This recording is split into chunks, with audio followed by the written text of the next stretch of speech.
ಕೋಲ್ಕತ್ತಾದಲ್ಲಿ ವೈದ್ಯ ಮೇಲೆ ಅತ್ಯಾಚಾರ ಕೊಲೆ ಪ್ರಕರಣದಲ್ಲಿ 10 ಹಲವು ಅನುಮಾನಗಳು ಹುಟ್ಟುಕೊಂಡಿದೆ. ಪೋಷಕರು ಮಾಡ್ತಾ ಇರುವಂತ ಒಂದೊಂದು ಆರೋಪವೂ ಆಘಾತಕಾರಿಯಾಗಿದೆ. ಈ ಮಧ್ಯೆ ಸಿಬಿಐ ತನಿಖೆ ತೀವ್ರಗೊಳ್ಳುತ್ತಿದೆ. ವೈದ್ಯ ರೇಪ್ ಅಂಡ್ ಮರ್ಡರ್ ಕೇಸ್ಗೆ ಟ್ವಿಸ್ಟ್ ಮೇಲೆ ಟ್ವಿಸ್ಟ್. ಪ್ರಕರಣ ಮುಚ್ಚಿ ಹಾಕಲು ನಡೆದಿದ್ದ ಬಹುದೊಡ್ಡ ಷಡ್ಯಂತ್ರ.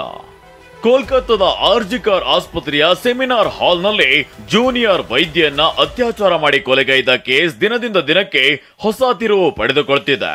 ಪ್ರಕರಣದಲ್ಲಿ ಕಾಣದ ಕೈಗಳು ಕೆಲಸ ಮಾಡಿದ್ಯಾ ಅನ್ನೋ ಅನುಮಾನಗಳು ಮೂಡ್ತಿವೆ. ಈ ಅನುಮಾನ ಹುಟ್ಟಲು ಪೋಷಕರು ಮಾಡ್ತಿರೋ ಆರೋಪಗಳೇ ಕಾರಣವಾಗಿದೆ. ಪೋಷಕರು ಸ್ಫೋಟಕ ಆರೋಪಗಳನ್ನೇ ಮಾಡಿದ್ದು, ಅದರಲ್ಲಿ ಮೊದಲನೆಯ ಆರೋಪವೇ ಗ್ಯಾಂಗ್ ರೇಪ್ ಆಗಿರೋ ಅನುಮಾನವಿದೆ ಅನ್ನೋದು. ಇದೇ ಹೇಳಿಕೆಯನ್ನೇ ಸಿಬಿಐ ಮುಂದೆಯೂ ಪೋಷಕರು ನೀಡಿದ್ದಾರೆ ಎನ್ನಲಾಗಿದೆ. ಇನ್ನು ಘಟನೆ ತಿಳಿದು ಆಸ್ಪತ್ರೆಗೆ ಹೋದಾಗ ಮೃತದೇಹ ತೋರಿಸಲು 3 ಗಂಟೆಗಳ ಕಾಲ ಕಾಯಿಸಿದ್ರು ಅಂತ ಆರೋಪಿಸಿದ್ದಾರೆ. ಎಷ್ಟೇ ಅಲ್ಲ, ಸೆಮಿನಾರ್ ಹಾಲ್ನಲ್ಲಿ ಕೊಲೆಯಾಗಿದೆಯಂತ ನಂಬಲು ಆಗ್ತಿಲ್ಲ, ಬೇರೆಡೆ ಕೊಂದು ಇಲ್ಲಿ ಬಿಸಾಡಿರ್ಬೋದು ಅಂತ ಆರೋಪಿಸಿದ್ದಾರೆ.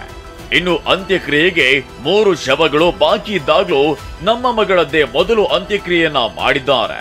ಯಾವುದೋ ದೊಡ್ಡ ವಿಚಾರ ತಿಳಿದಿರೋದಕ್ಕೆ ನಮ್ಮ ಮಗಳನ್ನ ಕೊಂದಿರಬಹುದು ಅಂತ ಆರೋಪಿಸಿದ್ದಾರೆ.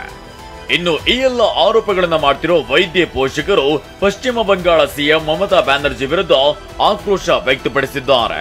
ಇಡೀ ಪ್ರಕರಣದ ಕೇಂದ್ರ ಬಿಂದುವಾಗಿರೋ ಆರ್ಜಿಕರ್ ಆಸ್ಪತ್ರೆಯ ಮಾಜಿ ಪ್ರಿನ್ಸಿಪಾಲ್ ಸಂದೀಪ್ ಘೋಷ್ಗೆ ಸತತ 4ನೇ ಬಾರಿ ಸಿಬಿಐ ಗ್ರಿಲ್ ಮಾಡಿದೆ.